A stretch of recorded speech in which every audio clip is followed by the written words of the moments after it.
All right, we are kicking it off. Welcome. Beautiful.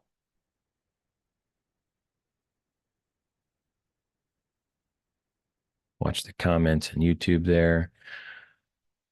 Okay, today we're going to cover wraps. We're going to discuss wraparound mortgages and a lot about them. I got to find my notes here. There we go. So, pardon me. The old wraparound mortgage. We do a lot of this together. So yesterday I spoke in Oklahoma City, and that was fun. And we talked about wraps and subtoing responsibly and things like that. And one of the things that I would like to cover is when it's appropriate to do a wrap or a contract for deed, because a contract for deed is very similar to a wrap. But let's cover what is a wraparound mortgage. If you guys have questions, raise your hand at any time. Thank you. Now, a wraparound mortgage can be known as an all-inclusive deed of trust or an all-inclusive trust deed or a wraparound mortgage. In effect, they are all the same thing. Okay. A new mortgage. I'm going to use them interchangeably. I'm just going to say mortgage. It's a mortgage that contains the terms and conditions or references them of the existing other mortgage. Let me say that again. A wraparound mortgage includes other terms and conditions. Normally, you've got a mortgage as a standalone document. Here's the terms and conditions. It's a security instrument to secure the funds. You sign a promissory note and a mortgage. The promissory note promises to pay. The mortgage gives them the right to foreclose if you don't pay as you promised. So when you do a wraparound mortgage, you're going to do another promissory note, a wraparound promissory note, by the way, a wraparound promissory note accompanied by a wraparound mortgage. What that does is it gives public accountability for whoever's the borrower. So the wraparound mortgage, the standard mortgage is the security instrument to provide accountability and make sure that you make payments on that and to give them right to foreclose. A wraparound says, I have to acknowledge that this is still in place. I'm not going to do anything to change that. In fact, I acknowledge that there are terms and conditions that are legally bound. This person is legally bound to obey. And therefore, when I, on the wraparound, promise to pay them, I also have to honor the terms and conditions of their wraparound mortgage. No, their mortgage. Oh my goodness. See, wrap your head around that. The first mortgage exists. You can't change it. It's not going to change. Okay, so a wraparound has to acknowledge that it does exist and it exists in this current state and has these terms and conditions, and those must be honored. A wraparound adds additional terms, either matching exactly or more accommodating, I'm sorry, more strict than this one, so that the terms of the first one can be honored. It's doing what you've already done. It's doing what's already been done. It's just providing accountability for it.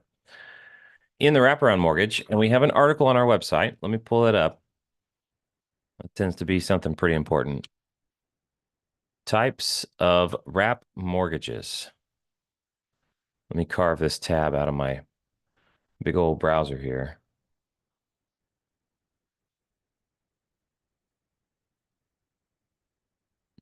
Here we go.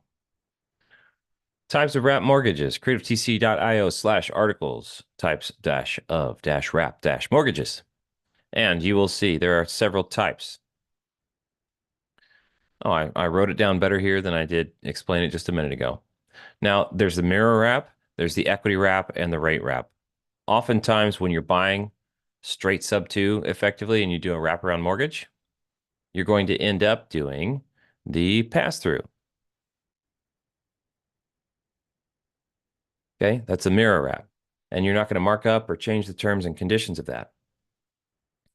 Can be known as an exact wrap. The equity wrap is when you increase the dollar amount being financed. So if I have a mortgage that's a couple of months old, if I have a mortgage that's a couple of years old and the balance is like 275,000 and I want to finance 300,000, then we can wrap that in so that the new mortgage, the wraparound, is a balance of $300,000 at the same interest rate or higher. So when we're doing wraparound mortgages, again, you've got the mirror wrap, which is an exact match of the dollars and the interest rate. You're just honoring the exact terms. The equity wrap is to mark up the dollar amount being financed, but not necessarily the interest rate. And the rate wrap, surprise, is an increase in the interest rate. Sometimes it's appropriate to only increase the dollar amount. Sometimes it's only appropriate to increase the rate. Most common, I see a combination of equity and rate wrap when the investors are involved. An investor may purchase on a mirror wrap, give the seller 20, 30,000 cash, whatever, or zero, depends on the deal, and then sell to a homeowner on an equity rate combo. They'll mark up the price, they'll mark up the amount financed and the interest rate, and that's where they make their cash flow. Now, there's a chain of accountability to be aware of with wraps. You become accountable, not just responsible. Accountability means like you can legally, they can foreclose on the property and you're legally liable. A contract creates accountability. You have to follow through on the terms of a contract, for example, but it's the next level of accountability because the lender and the seller can be the lender, dollar for dollar on a mirror wrap. The lender has the right to foreclose. So it is a very ethical way to do things because it gives them the right to foreclose instead of just suing for some sort of reversal of the transaction or damages if you just did a naked sub-2. Okay. That said, I want people to be aware that just because it's a wrap and it's ethical does not mean it's practical and actually going to save anybody's hide if it ends up going to foreclosure. If you have a defaulting buyer borrower and there's no equity in the property and you foreclose, it's going to have to go to auction. And what is a property going to auction for? Remember, during a foreclosure, people don't get to tour the property. They get to see it from the street and whatever the photos are and hope nobody trashes the place in between the last time they saw it and the bid date. So if it's worth $300,000, what's it going to sell for? 215, 185. And so if the debt on that property is 275 still on the original mortgage, that original mortgage will not be satisfied through that foreclosure process. And if you sold it downstream to a buyer and marked it up from 275 to 300, for example, you're definitely not getting paid. And so this will still affect the seller's credit. And that's a concern that I want people to understand about these. I'm going to zoom in on this. The same thing is true with second position lenders. The auction price for any property, let's do a highlight. The auction price is going to be like 60 to 70% of the value. It's going to be treated like a cash deal. Maybe 50%, who knows? But if the financing amount is higher than that, they're in a pretty sticky situation. Anybody above this yellow line is not getting paid. Now, if the first position lender is okay with a sale price below what's owed, they'll let it go to auction, or they'll let it finish auctioning at that price and they'll just take their lesser payout. They may be able to pursue a judgment against the person, by the way, for future payment. But, good luck getting paid. But they may not accept that there's a bid lower than what's owed to them. And so what they may do is they may say, yeah, the bid for 225 is not enough. We're going to go ahead and bid 275, which is the remaining balance. And guess what? They already spent that money. So all they have to do is bid it. They don't have to bring additional dollars. They bid as much as is owed to them and they take the property. So that's how lenders end up with properties is they bid what they already put into the deal. And so you end up with their bid price. And I forgot to share my screen. The yellow line. There we go. The yellow line and the circle. Oh, lunch. Thank you. No pranks. No pranks. My kids pranked me with hot soy sauce this morning. And they just brought me lunch. So I'm wondering what's in there. They put soy sauce in my coffee. It sure didn't taste like that. Sounded like you put a little bit of coffee in my soy sauce. That's what it tasted like to me. Anyways, so when you're looking at this scale of like the value of the property, the wrap sale price, a lot of times you get a wrap sale price that's way up here over the actual value of the property if it's sold on the MLS. That said, the value is what people are willing to pay for it. So it's a very subjective number, but wrap sale is worth more to somebody because they typically can't get bank financing. So if the regular value is down here and the wrap sale price is up here and this wrap buyer defaults anytime soon, your second position lender on this deal is not safe at all. And the bank may not even get paid in full. And you're not going to have the cash to bring to pay this amount of money in order to keep the deal. So don't say, I'm going to foreclose and take it back. That's not what's going to happen. If you are the first position lender and you already did put the $275,000 in there, and that's your money that was loaned to purchase the property, then yeah, you can foreclose, and it's either going to auction for more than what they owe you and you get to leave and walk away, or it's going to auction for less and you're going to probably place a bid for as much as you already put into the deal, so you don't actually lose the money. Now you gain the house. And now you can list it for sale regular. You won it at auction, and now you can list it for sale regular and try to take a higher price. That's what's going to happen there. And the second position lender is going to get jacked. Your equity, quote unquote, your equity up here for the wrap sale, jacked. It's gone. And so when we're talking about wraps, yes, it's a very ethical way to do things, but you can't foreclose and take it back. And that's something I think a lot of people need drilled into their heads. So let's look at it the same thing, but with a contract for deed. In a contract for deed, you're not going to secure second position financing because in a contract for deed, you don't get title. If you guys have questions along the way, do raise your hands. In a contract for deed situation, you may secure this second position money against another house.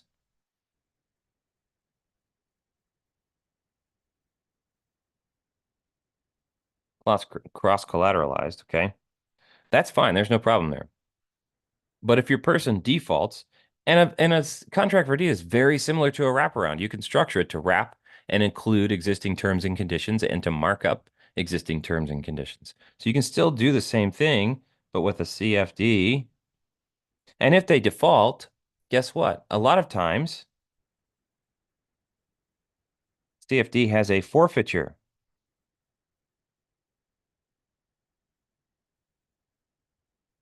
provision.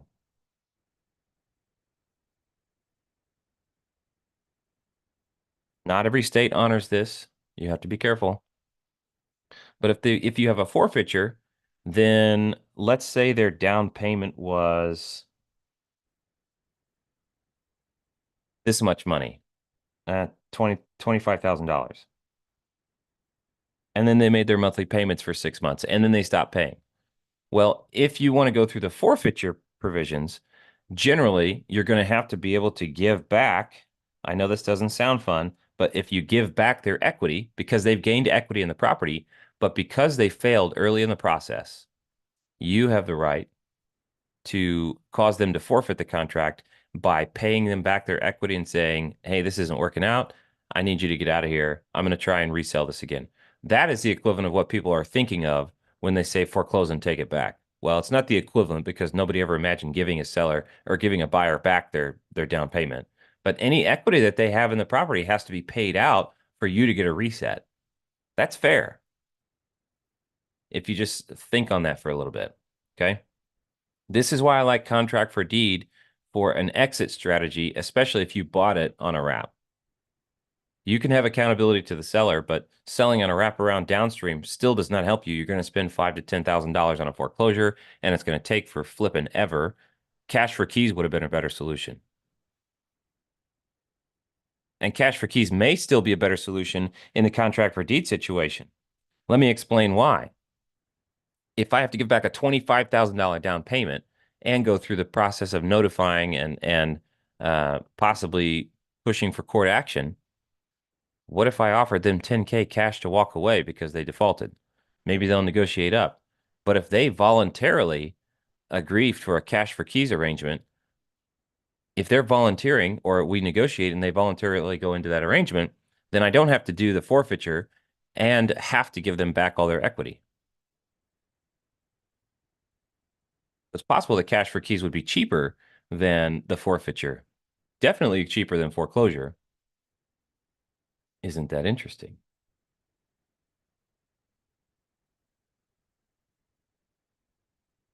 Any questions?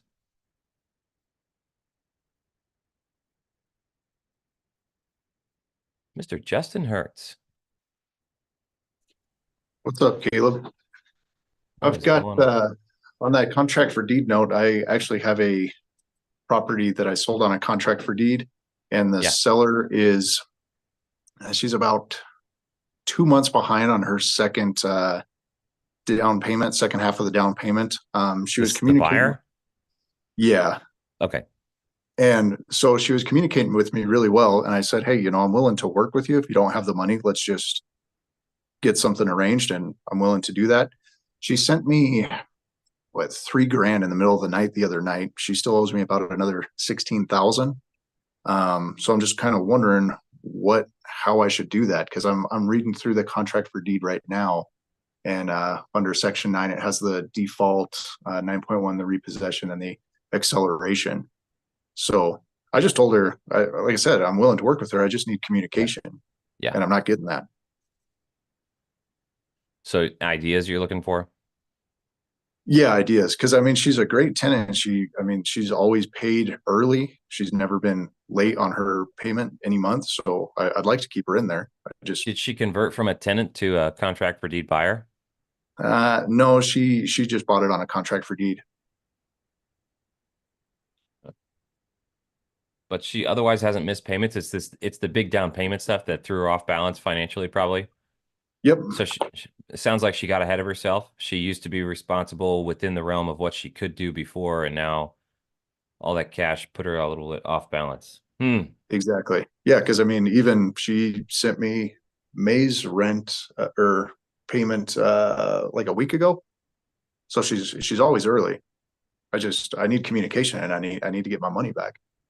And it's specifically with regard to the down payment.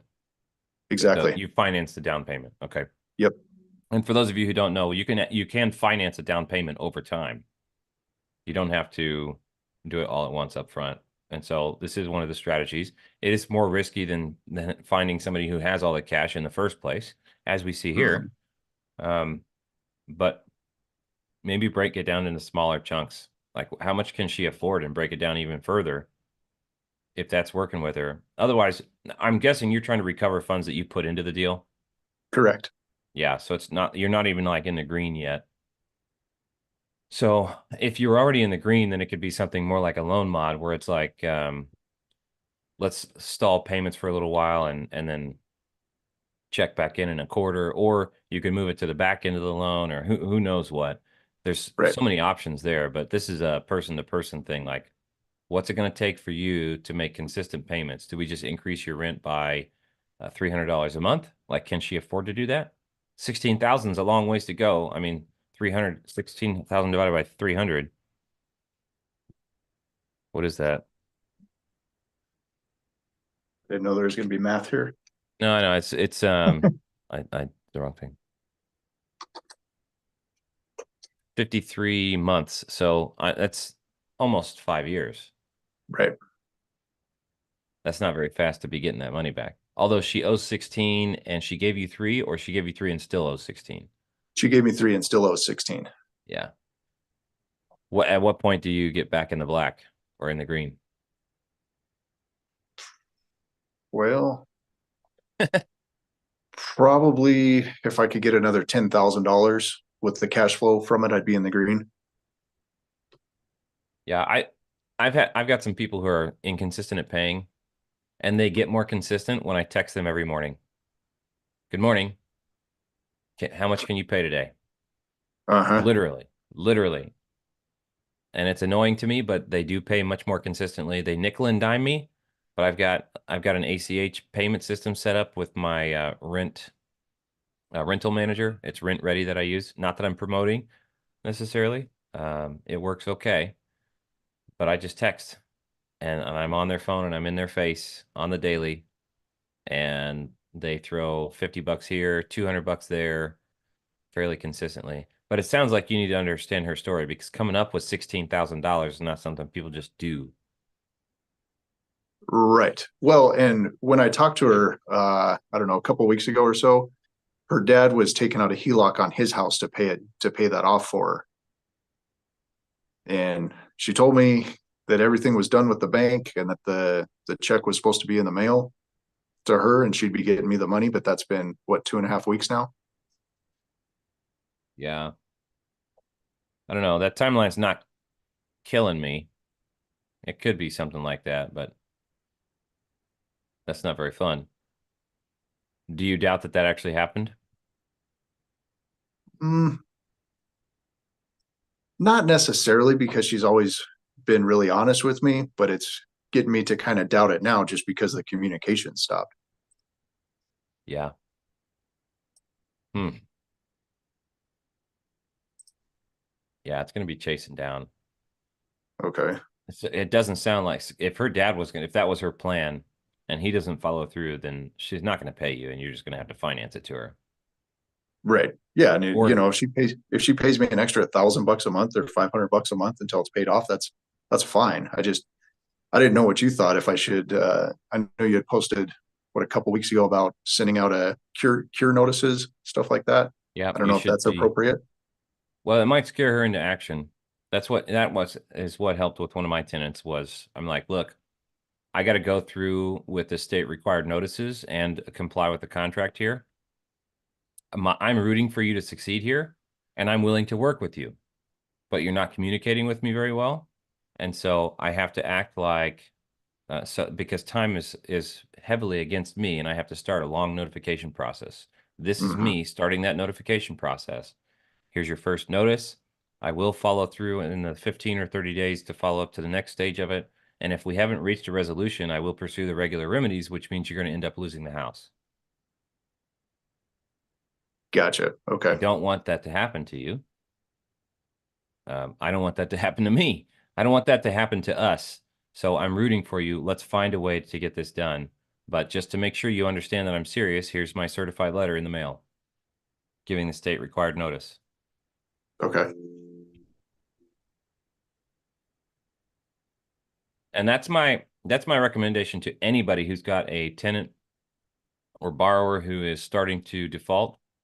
Follow through, find out what your notification timelines are, number one in your contract, but also double verify state law because I don't care what your contract says, whether it's mine or somebody else's or an attorney wrote it, check it, and then just use ChatGPT or something like that to look up what the notification timelines are for your type of situation, whether it's a loan, whether it's a contract for deed, and then make sure you follow those so that and document them, keep receipts and timestamps so that you can demonstrate if you have to in a court that I this person was late. I sent them an email and a text.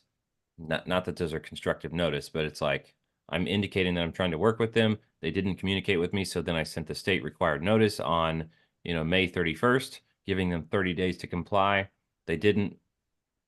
And I couldn't get a hold of them to reach a resolution. So 30 days later, I sent the next notice that now they're in default and they have 45 days to cure based on state law ABC. And they did not cure. They didn't come to a resolution.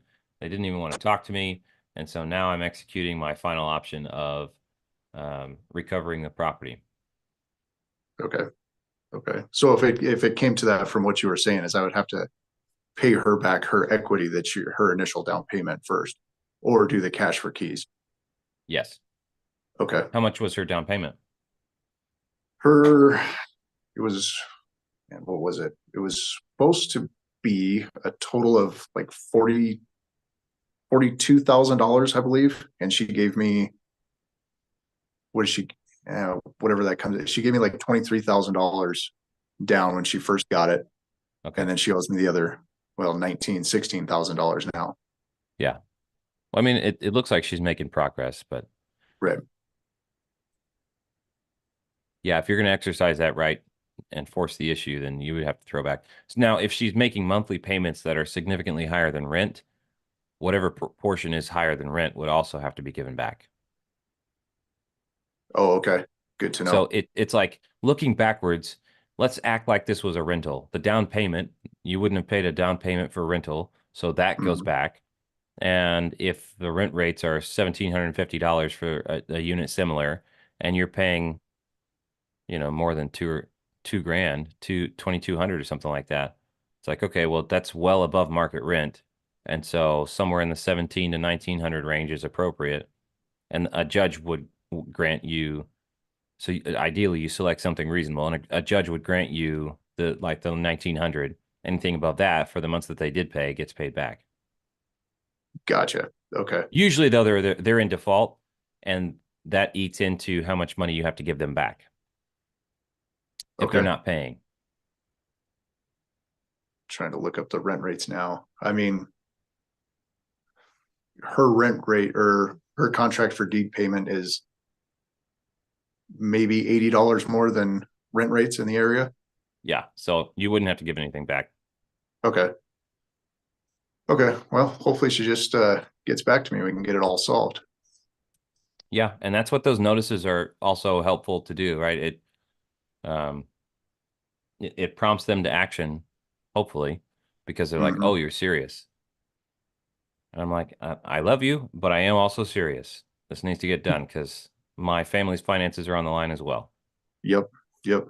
Luckily, I've got a decent amount of equity in that property. So if I had to turn around and list it for sale or something, I'd make all my money back plus some. Okay, good. Cool. All right. Thanks, Caleb. I appreciate it. Absolutely.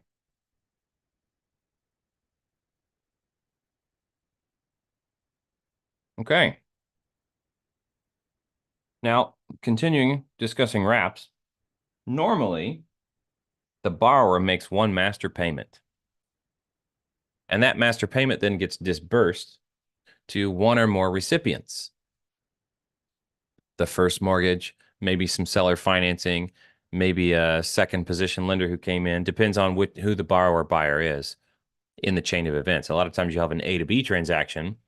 And if that's just a straight mirror wrap, then if I'm party B, the buyer, I'm not paying a third party servicing company to take my payment and then pay it straight to the mortgage company. No, I'm going to negotiate with that borrower, the seller, who was the original borrower, so that I can get logged into their mortgage portal and connect my bank account and make direct ACH payments. There is no need for a third party servicer in that instance because the bank already uses a servicer, and there will be records of the payments being made and the last four or three digits or whatever of the source bank account. And you'll be able to corroborate between the payments being made on the portal and your bank statements showing that, hey, these two match up. I'm actually the one making the payments. A third party servicer, well, a first party servicer is already running the loan. So unless you're changing how much the monthly payment needs to be, you don't need a third party servicer. In fact, in some hybrid arrangements, it's just as simple to do the same thing. If I'm paying a seller $150 a month, for example, do I want to pay 20 to 40 bucks a month on top of that for a servicing account? If there's interest and it's an amortized loan like that, that has to be tracked, maybe so. If it's pretty simple and straightforward, especially if it's zero interest, a payment goes straight toward the principal. No recalculations ever needed. You've either paid it or you haven't. Then I'm going to ACH directly to the mortgage and I'm going to Zelle or ACH straight to that seller. Well, that's what I'm getting at. The question is that for mirror wraps only? Not only, but primarily, where there's no change in the amount of money being paid. Pardon me. Again, if there's seller finance on top, so if I do a hybrid, then I can ACH directly to the main first mortgage and then send a Zelle payment, probably not a check, a Zelle payment or a Venmo or whatever. As long as you don't change channels. Don't send cash one month and then a check another month and then back to cash. Generally, you're not sending cash anyways. But then switch to Venmo and then switch to Cash App and then switch to an ACH. Like, don't do that. Always pay with the same stinking account so that you have one source of verification of all those payments being made. So if you start with Venmo or PayPal or ACH payments directly, stick with that. Because if you've got seller finance of, say, $50,000 over a 15-year period, and it's at 2% interest or 5% interest, then you can build an amortization schedule. I have a calculator for that. It's so simple and fast. And if you're making on-time payments, great. Let's take a look at this. We have a mortgage calculator. 50. So if I'm going to do 50,000 to the seller seller finance at 5% interest on a 15-year loan, that's $395.40 every month that I have to pay. And I have an amortization schedule. So I already know my monthly payment's $395.40 every single time for a long time. We can calculate a payoff at some point in the future if we need to. Now, with a payment this big, it starts to make more sense. But if your payment is like real small, paying 20 to 40 bucks a month just for third-party servicing doesn't seem worth it to me. It just doesn't. Okay.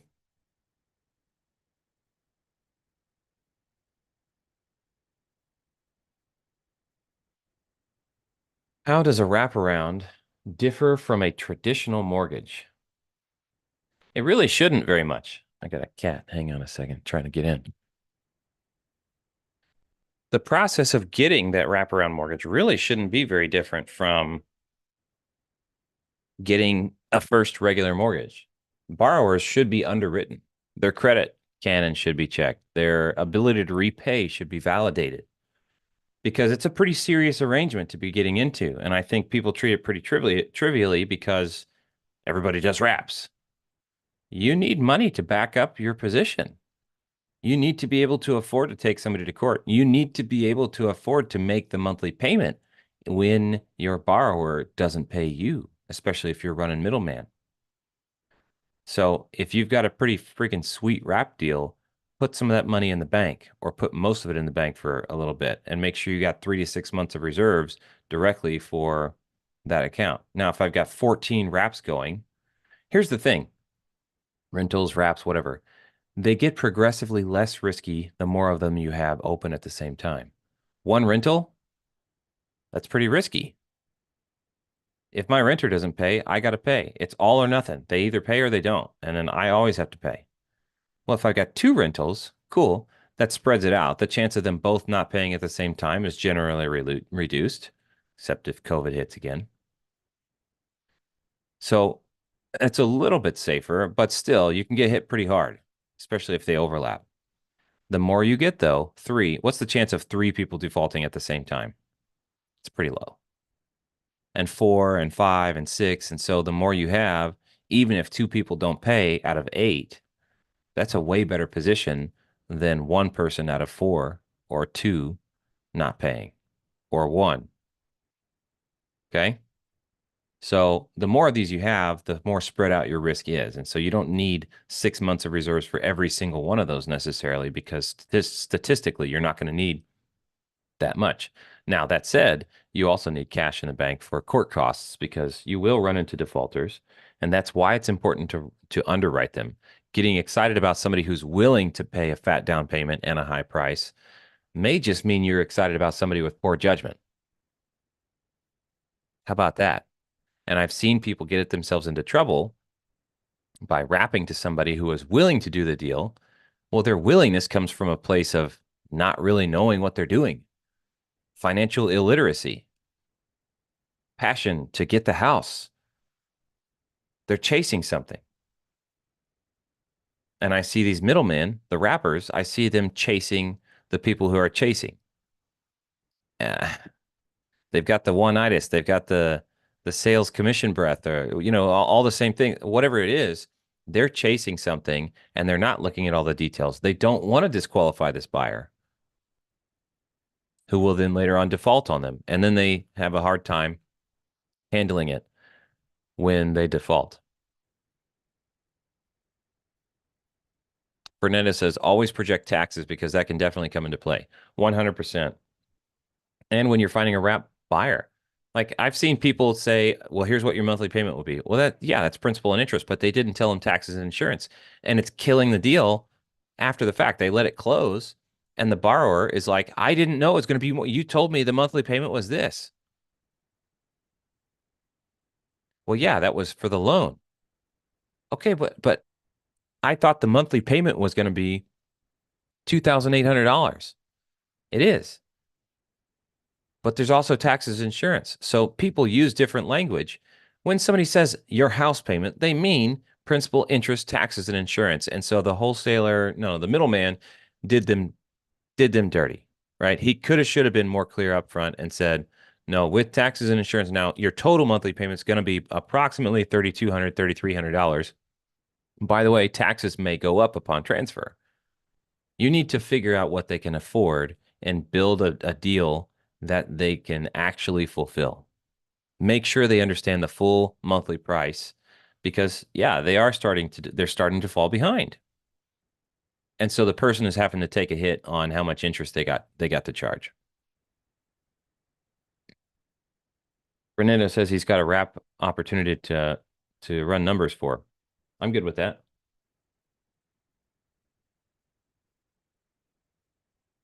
If you can talk about it. All right, I'm here. Cool. Sweet. So Do I just need got the a lead iPad? in. Yeah, that'd be nice. Cool. Okay. Um just get the numbers up on this. Okay, principal balance, outstanding principal is 361, say 362.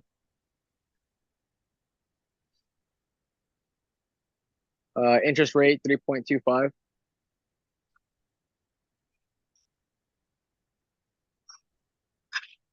Everything's caught up. I have an HOA of 750 a year.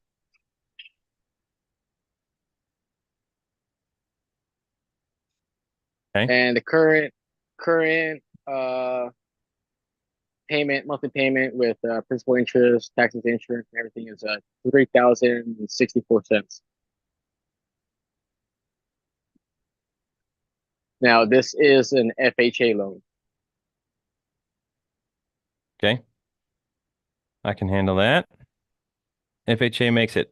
Actually, what's your opinion on FHA? Why did you say that? Why does it matter? Some people don't know. Only because they don't pay assignment fees. So I was thinking about wholesaling this at first, and then kind of was. This came in like probably 30 minutes ago, so So I haven't got to look at it too much.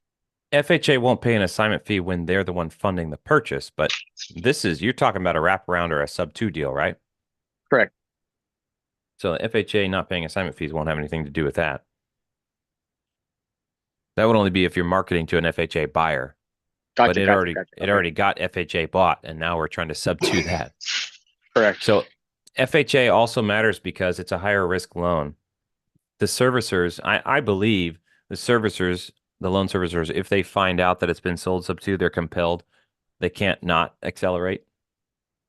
And so it's a higher risk of acceleration. They disallow contract for deed. They disallow lease with a lease of longer than 3 years. They disallow an option to purchase.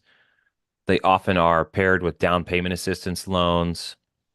And so there's like low or no equity. You've got mortgage insurance that's being paid for the life of the loan, by the way. So this PITI has some mortgage premium in there, mortgage insurance Right. premium that That's a will never go 255 away. It's what? $255 a month. Yeah. 255. Wow. $255 a month is going toward financing the default of other FHA borrowers because 1 in 4 goes to default, you guys. So, do you know what rents are in the area? Rents are it won't work out. It's like 2,400, 24 to 2,600. Okay, that's what I needed to know though.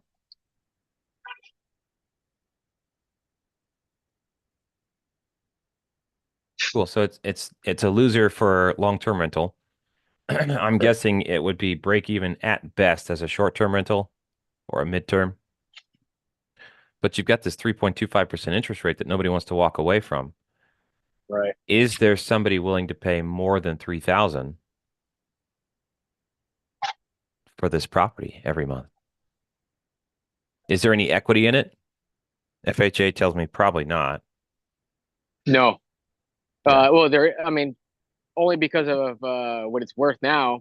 ARV on it is about 420, so there is that Really? much spread. Yeah. What is the seller entitled to any of that based on your conversations?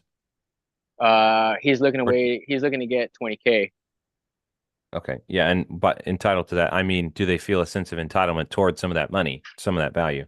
No, no, no. Well, yeah, if they want 20K, they do. So we'd be looking at a purchase price of 382. Correct. All right, down payment 20. Um, okay, cool. So, and it's worth more than that, you're telling me. Right. Comps are just from what my partner looked up was 420. I kind of just briefly looked it over. That's about right. I'm going to Closer to take that. 430, but we'll say 420. Yeah, it probably needs a little bit of touch-ups to get there anyway, if that's the ARV. So I'll take everything at face value. Can you sell this on a wrap? Probably, but you should expect to be able to carry the monthly payment for 6 months. There are people who've been trying to sell wraps for 4 to 9 months, and you've got to be patient. Now we're coming into the warmer season when they're more likely, like houses move faster now, so that's good.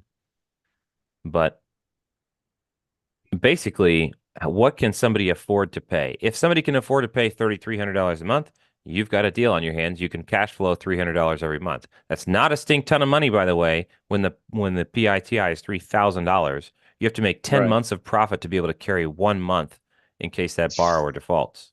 Well, are you wholesaling or you're going to double wrap? You're going to step in and buy and then sell on a downstream wrap.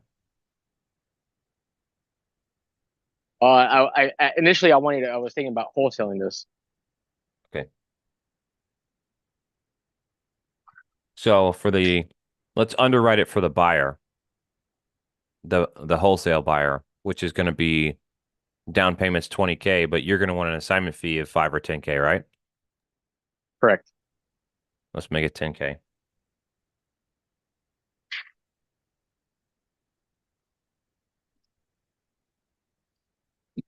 So now the purchase price to that person is 392. So yes, you need to factor in, you need to make a profit, but you also need to underwrite the deal for the buyer to determine if it's a deal for them. So that person, the assignee, has a purchase price of 392. Out of that is 20K cash to seller, 10K assignment. It's worth, so they should be able to sell it around the 420 to 450 range. But I've noticed that when you get above 350, you can't really go 15% over. Like, what's the median sale price in that? What state is this in? Texas, San Antonio Okay, area. yeah, and it's not a VA loan, so the taxes are already relatively accurate. Okay, yeah, because Taxes and taxes will kill insurance you. on this is 901, unfortunately. Yeah, but taxes is going to kill you if you're going from a VA loan where they're getting 100% or no property tax up to now they're suddenly charging property tax. Boom. Yeah. So let's say the key question is affordability.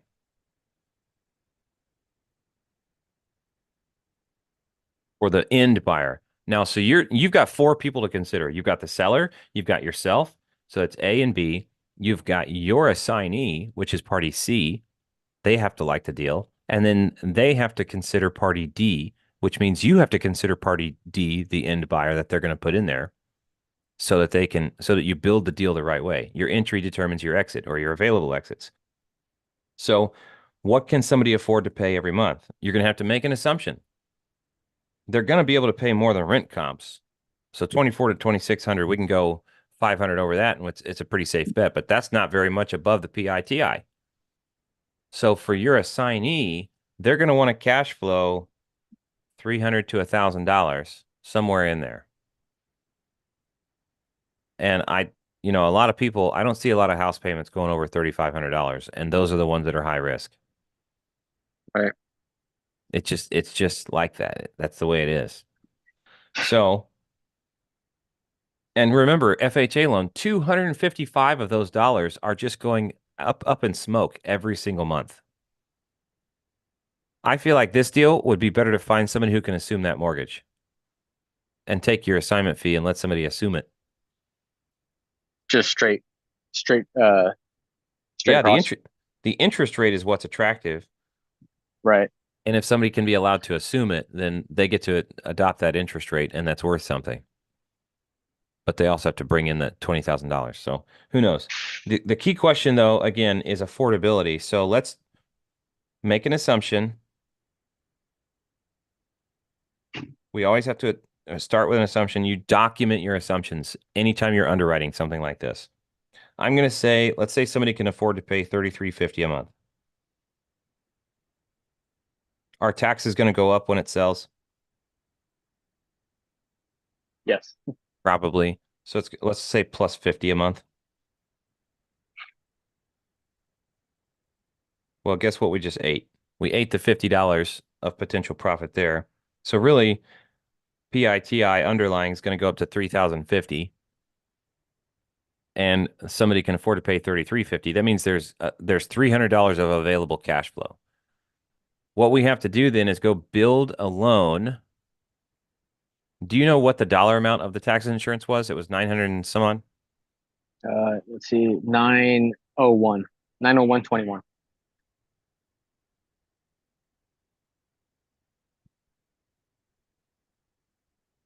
Okay, that's handy because now I can take that from the PITI. So we're going to take the $3,000 minus 901. I'm going to go with 900. And we now have $2,100. So that's the principal and interest. Cool.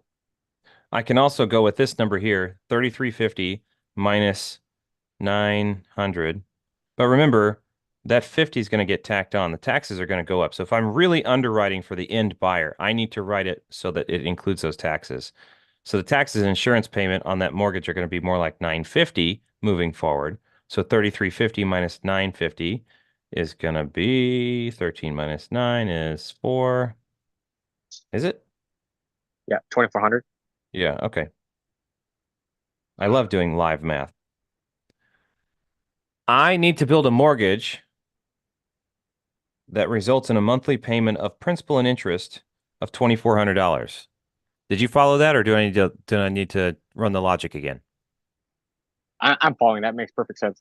Okay, so let's go build a mortgage that creates $2,400 of principal and interest payments, because that's, if you can generate this, then you can keep the difference between the 21 and the 24, and your difference is that $300, or the whoever your buyer is.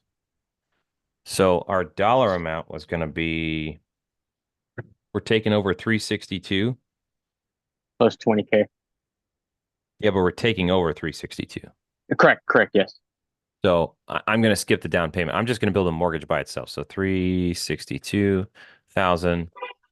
Let's just do a rate wrap. Let's see if marking up the rate can get us $300 cash flow. I guarantee it can. Cool. So we're going from 3.25%. If we go up to 5%, it goes to 1943 a month. Okay. If we go to 7%, it goes to 24. Oh, look at that. 2408. By jumping straight up to 7%, you can do 6.99 if you want to try to get it a little closer. But what do we find out? We can generate a mortgage. Now let's document this. That's going to be 262K at 7% for 30 year equals 2408 principal and interest. Wait, 262 from where? did I say, oh, I meant 362. 362. Okay, yeah. Thanks. So 362. So this is just a rate wrap, right? There's a mirror wrap, there's a rate wrap, and there's an equity wrap. And so if we take the 362 current balance, we don't mark up the balance at all. All we do is mark up the interest from this is called interest rate arbitrage, by the way. Okay. Gotcha. So if you can generate a mortgage, and we just did, if you can structure a mortgage that results in a payment of $2,408, then you're going to end up keeping the difference here. 300. Now, that's not a very, very juicy wraparound, by the way, Yeah. but it does work. Now, if affordability goes up, you just adjust what you can do. If affordability is 3,500, then great. You're going to keep a grand total of what? Basically 500. Yeah. 450. 500. Yeah. So again, the same thing. If this goes up to 3,500 here, you subtract the 950 and you get your new numbers of whatever that's going to be. And you do this cycle again, create a new mortgage.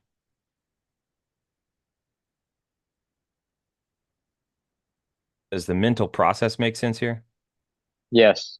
Yes. That's what a lot of 100%. people get stuck on. They don't know how. They're like, is this a deal? Can I make it a deal? How do I make it a deal? Yeah. The Well, whole affordability part clears everything up. yeah, I don't care if you want to charge 10%. It doesn't matter. What you need to do is figure out what they can afford to pay and work backwards. Right.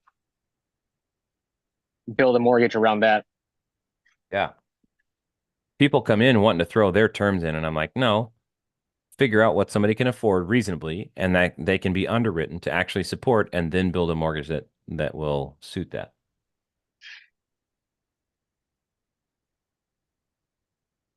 Do you think it'd be worth chasing something like this? I mean, what I'm scared of, so he's basically open for obviously sub two taking over. Um and he needs to buy a bigger house because his daughter's moving back in with him. So he's like, I just need like 60 to 90 days to get a new spot. So the holding cost, the holding cost is what was kind of uh Yep. That's going to hurt real bad right. because you will not sell a wrap that fast, especially one where they're right at the top of the afford. I mean, how many people can afford that much money every month? Right. Right. Maybe in Texas, there's a lot more. How many beds is it? 3 bedroom, 2.5 bath, and it's in a very nice neighborhood. So Okay. All right. I was going to say, if it's a five bedroom house, you're a lot more likely to be able to get two families that'll step in. Like one's the primary, and then they've got, two working families that kind of cram jam live together to make it more affordable. But one other thing I haven't mentioned yet is cash on cash return. If your buyer, your assignee, has to bring this to closing, and they're only going to make this every month, is it a deal? Because they're bringing more than 30K to closing, by the way.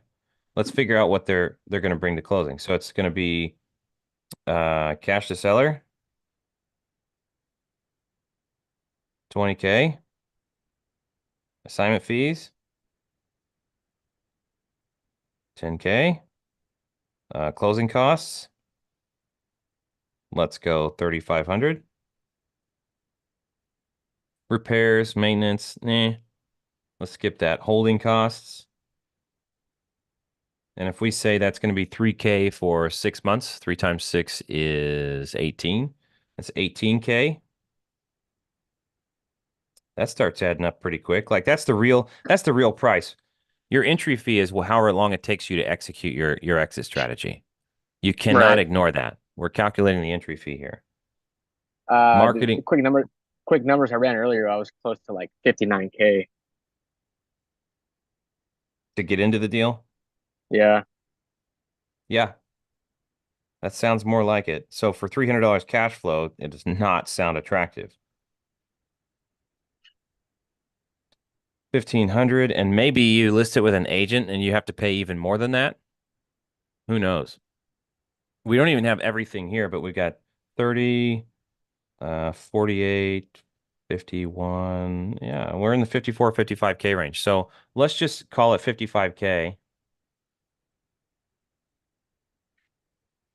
Cash to entry fee, not cash to close. They're not the same thing.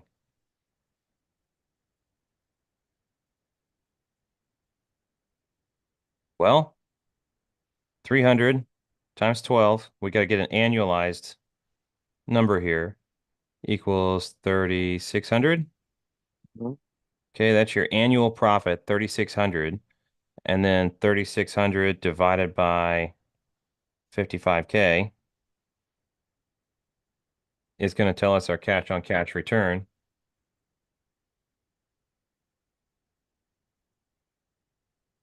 That is a 6.5% return. That's terrible. And that assumes that you actually pulled in $3,600. If you only sold it halfway through the year, if you did carry 18K, now hopefully you'll do better than that. But if you really did carry for 6 months and had 18K of holding costs, then by the time you sold it, you really brought in not 3,600, but half of that. Right. So your first year cash on cash return is like 3.75%. So this is not a very attractive deal for several reasons there. But that said, it may be something somebody's willing to pay and lose a little bit of money on as a long-term rental for somebody who really loves the area. You said it's in Texas, but if it's in that growth triangle corridor thing, the 5 and 10-year game looks real strong. And somebody's Right. ready to take losses and depreciate. Makes sense, man. I appreciate that. Absolutely. I love underwriting. This stuff is fun.